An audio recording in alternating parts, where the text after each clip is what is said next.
మేము మా తండ్రుల నుంచి ఉన్న రోడ్ని ఈ జవాన్ అనే పెద్దవాడు వెంకయ్య అనే వ్యక్తి గత 2 సంవత్సరాలుగా ఆక్రమణ చేసి దానికి అడ్డంగా కాంపౌండ్ వాళ్ళు కట్టాడు.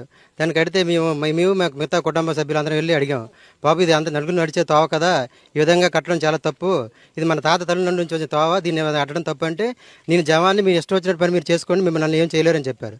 దాన్ని మేమంతా కలిసి గత వైసీపీ ప్రభుత్వంలో 2022లో స్పందన అనే కార్యక్రమానికి వెళ్ళి కంప్లైంట్ ఇచ్చాము. 2-3 సార్లు కంప్లైంట్ ఇచ్చాం, కానీ వాళ్ళు రాజకీయ అండతో వాళ్ళు ఏం చేయలేకపోయాం. ఎన్నో సంవత్సరాల నుంచి తాతను తోవని గవర్నమెంట్ వారు అధికారులు వచ్చి ఈ విధంగా చేయడం తప్పు వాళ్ళకి చెప్పి దాన్ని ఓన్లీ ఒక ప్రహరీ గోడని కొట్టారు తప్ప జవాన్ జవాన్ అయితే ప్రహరీ గోడలు కట్టి రోడ్డు కట్టాలని ఏమైనా రూల్ ఉందండి? ఇది ఏమి చేసిన రాజకీయ ప్రాతిపదన చేసిన ఒక కార్యక్రమం కాదండి. నలుగురు గ్రామస్తులకు ఉపయోగపడే తోవని మన అధికారులు వచ్చి ఆ ప్రహరీ గోడను కొట్టారు అంతే తప్ప ఇల్లు కోల్చడం కానీ ఇంకేం కార్యక్రమం చేయలేదండి. ఇంతకు ముందు ఈ రోజు సత్యబాబు గారు ప్రెస్ మీట్ పెట్టి చాలా ఆస్వాదంగా మాట్లాడుతున్నారు. ధననపేటలో చాలా రక్త జరిగిపోయింది, చాలా జరిగిపోయిందని. ఇక్కడ ఉన్న సర్పంచ్కి ఆ దారి 15 ఎకరాలకు ఉండేది. అదే దారిలో సర్పంచ్ గారు వెళ్ళేవారు. ఆ సర్పంచ్ గారు ఈరోజు ఓట్ల కోసం కొనుక్కోవడం కోసమని, ఓట్లు దండుకోవడం కోసమని ఆ దారిని వాళ్ళకి అక్రమంగా ఇచ్చారు. ఈరోజు నేను జవాన్ అని చెప్పుకుంటున్నాడు కదా, జవాన్ అయితే రోడ్లు ఆక్యుపై చేస్తారా? జవాన్ అయితే రోడ్ల మీద ప్రహరీ గోడలు కడతారా? దానికి రంగు పూసి సార్ పవన్ కళ్యాణ్ చేశాడు, చంద్రబాబు చేశాడు, లోకేష్ చేశాడు అనడం సాధ్యం కాదు. రెండోది ఏమంటే ఇది ఇప్పుడుది కాదు, ఆ రోజు వైసీపీ ప్రభుత్వంలోనే మేము స్పందనలో పెట్టి ఆ రోజే జీవో ఇచ్చారు. ఎంఆర్ఓ ఇస్తే బాబు ఇది మీది కాదు, నోటీస్ ఇచ్చారు, ఇది మీది కాదు అని తీసేయండి అని చెప్పారు. చెప్పితే మేము తీయం, నేను జవాన్ని, నా ప్రభుత్వం ఉంది, పైన సత్యబాబు ఉన్నాడు, పైన చిన్నసీన ఉన్నాడు, మమ్మల్ని ఏం చేస్తారు, ఎవడేం చేయగలడు మమ్మల్ని అని అరాచకాలు చేసుకుంటూ వచ్చారు.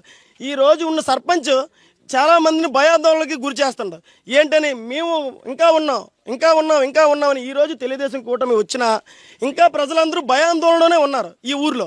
ఎందుకంటే ఈ సర్పంచ్ గారు అరాచకాలు చూడలేకపోతున్నాం.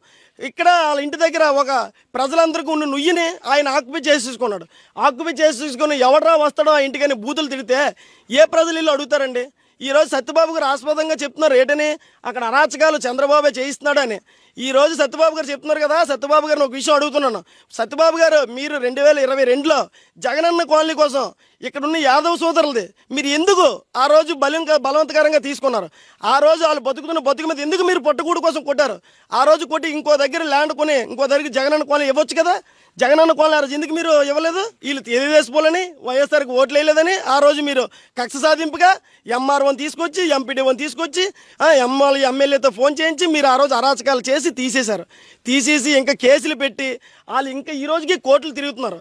ఇక్కడ ఉన్న సర్పంచ్ గారు ఏకదాటిగా ఒకే భయాందోళన, ఆడవాళ్ళు భయం చేస్తున్నారు, మగవాళ్ళు భయం చేస్తారు, పిల్లలు భయపెడుతున్నారు, మేము అది కేసులు పెడతామంటారు. ప్రభుత్వం వచ్చినా అందరూ భయాందోళనతోనే బతుకుతున్నారు.